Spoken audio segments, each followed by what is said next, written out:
The Russia investigation, the Inspector General report on FBI conduct during the probe set to be released before the end of the year. Some expecting it could lead to indictments. Texas Congressman John Ratcliffe talked to me about it yesterday on Sunday Morning Futures. Here's what he said.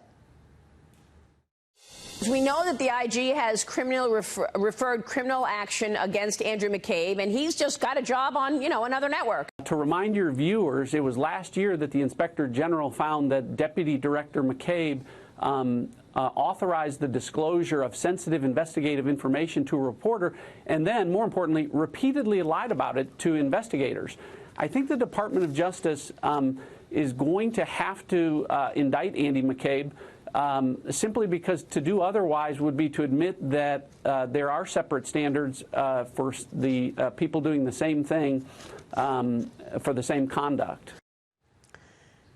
And joining me right now is House Judiciary Committee ranking member. He is Georgia Congressman Doug Collins. And Congressman, it's always a pleasure to see you. Well, it's always good to be here, man. Thank you so much for joining us. So you heard what John Ratcliffe just said, and we did have a lot on the other side. Michael Flynn, Manafort, anybody who lied to investigators saw real accountability. Yes. It's becoming an interesting issue because you're seeing that what we saw is really a vendetta that was started by that corrupt cabal of McCabe, Strzok, Comey, all these. And it's really interesting to me that how they went after the folks in the Trump administration, and we saw, accountability, as you just said.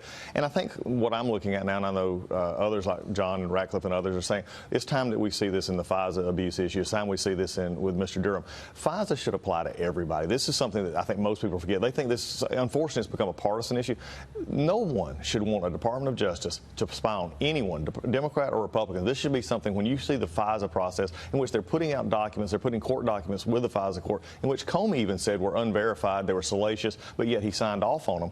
Again, it's becoming a ridiculous, especially when, like Comey says, I was not a liar or a leaker. He's both. So when would you expect the FISA IG report to come out? Because we know that there was actual, and we broke this story on Sunday Morning Futures and on this program, that there was exculpatory evidence that was not given to the FISA court. We had George Papadopoulos on this show. He told us the conversation he had with an informant where they said, oh, isn't this great that Russia has Hillary Clinton emails? This must be great for you. And he said, no, it's not. That's treason. I would never do something like that. That transcripted conversation was never given to the FISA court. That's called exculpatory evidence not being given to the FISA court. I think what we're going to be seeing now is Horowitz's reports. Hopefully, is in the final stage. We know it's getting there and getting ready to be classified. Now, there's a lot in this report that'll be public, but a lot will also be classified because of just the very nature of which it is. That won't mean that members of Congress will be able to see it all. So I think we're going to see this push forward. Bill Barr has been very consistent in what he's done, and I think that's something we have to consider here. And as he's been very consistent, he's been very forceful in saying, I want the Department of Justice back to where the Department of Justice ought to be, and not as a political vendetta system is what we saw under the Obama administration. They politicized the highest levels of the Department of Justice.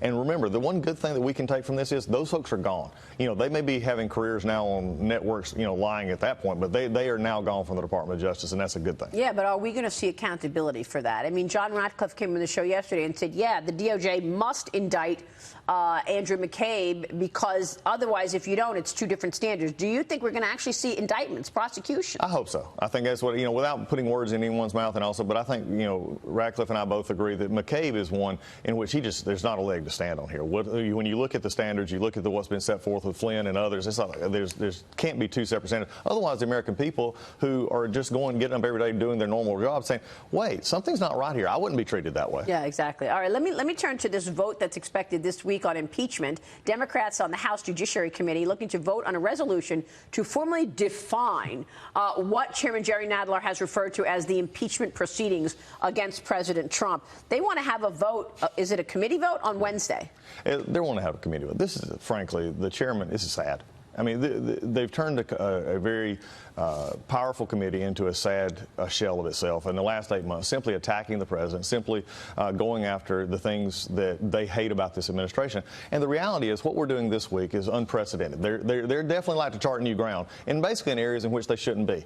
These proceedings in a committee are simply designed to make people think they're doing more than what they are. They've been in August. They've been hearing from their liberal base saying, oh, you got to get the president, you got to start impeachment proceedings, when they know that they don't have the votes on the House floor. They know it. Otherwise, they would have started it. Ms. Pelosi's not going to let that happen. The Speaker's not going to let that. So what he's doing is, let's have a show. I sort of describe it this way, Maria. If your birthday is on the 15th, but we're going to celebrate it, we forgot it, so we're going to celebrate it on the 18th, and we buy you a bigger present to make it look more birthdayer. This is what we're doing here. They're making it look more impeacher. But there's a problem. They filed court papers earlier this past month saying that they had procedures for grand jury information and others on how they could handle that. But yet we're hearing that this, frankly, in this resolution, they're laying out the procedures that they would use. Maybe they need to go back and apologize to the court, or basically say, oops, maybe we need to change what we're doing. So this is just a farce. It's a show. We'll see what happens this week. So in other words, they want to just keep talking about this so that the public thinks that there's actual meat on the bone. They do. They just want to talk about it. Well, and I think it comes from the perspective of the chairman. I think having to deal with his own political processes up here in New York with his primary issue, but it's also they have such a rabid base that refuses to see anything that the president has done, and all they want to do is undo the 2016 election. My question is when did the Judiciary Committee become a part of the DCCC or the DNC? Yeah, I think this is funny that you say that. I'm really glad you mentioned the primary challengers, because Jerry Nadler has a primary challenger right now, and she seems actually very impressive when you look at Lindsey Boylan, I believe is her name. And do you think that's what's pushing him to get so progressive that he's afraid that he's going to actually get unseated? I think it's pushing a lot of the members in their Democratic Party right now, because remember, if you remember, let's go back and just do a little quick history. In June, just the chairman said that there was unavoidable evidence that the Mueller report was going to find that the president should be impeached. Then Mueller testified. Nothing happened. Then we saw in August, the chairman sends a letter to the other committee chairman saying, hey, you got anything we can do impeachment on? And now we're coming back to do another show resolution that'll only be basically kept in the committee, not go to the House floor, so that their moderates and others who don't want to vote on this will be protected from that. Again, I wish at a certain point in time we put aside the pretense. I've got no problem debating real ideas. If we wanted to have an immigration solution that actually solved our borders, it took care of Flores, took care of asylum, took care of the trafficking victims, those are things we put on the floor. Instead, we're simply tagging along the American people and their base. I believe at some point their base is going to look at this and say, they're not doing anything what they said. They're trying to fool us. Yeah, so what does the base want? By the way, did you know it was my birthday this week? No. Oh, okay, because you just said my birthday. No, your birthday. It's my birthday this week. Well, happy birthday. Mine was a few weeks ago. We're getting older by the day here. I love it. Okay. So what does the base want to see from the Congress now? You're back at work today. What are the priorities? Obviously, for Jerry Nadler, this is his priority. What are your priorities? What do you want to get done? I think our priorities are this. Let's look at continuing what happened in the last 2.5 years. When we start looking at an economy that is doing well, when we start looking at the needs of that, then let's look at trade. Let's begin to, we have a Canada-Mexico trade agreement, U.S. trade agreement, that could be passed tomorrow. That Speaker Pelosi is the only one. If you're out here in middle America, if you're out here working, getting up every morning, not caring what goes on in D.C., but you know how it affects your job, then you need to get on the phone and say, Speaker, put this to a vote, because it will pass easily in both the House and Senate. The President can sign it. They just don't want to give the President a win. Then you look at China, where there's issues that we could do in our committee on intellectual property theft, intellectual privacy issues, working with tech.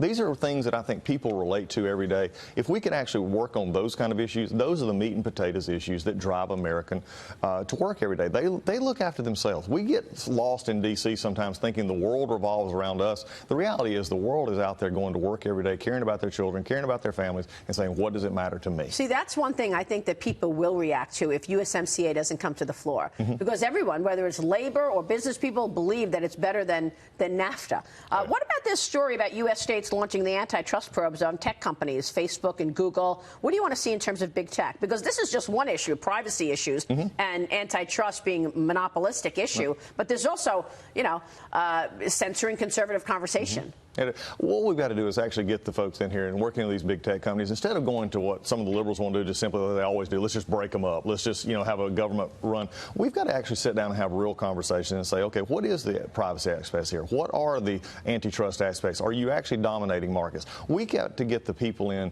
to our hearings, instead of just having an easy answer and just saying everything's bad because they're big, is say, look, what can we do to actually make this new economy work and actually work for everyone so we have more control? For me, I put forward some talking points that said, let's look at a federal data privacy act so that you actually control your data, that you're the one that's in control of it, instead of it being out there in the sphere of the cloud, so to speak, with others controlling what your data looks like. I think you make a really good point, because people don't know when their data is being used at all. Congressman, thank you. It's always good to be here. Great to see you, and thanks for your leadership. Congressman Doug Collins joining us there.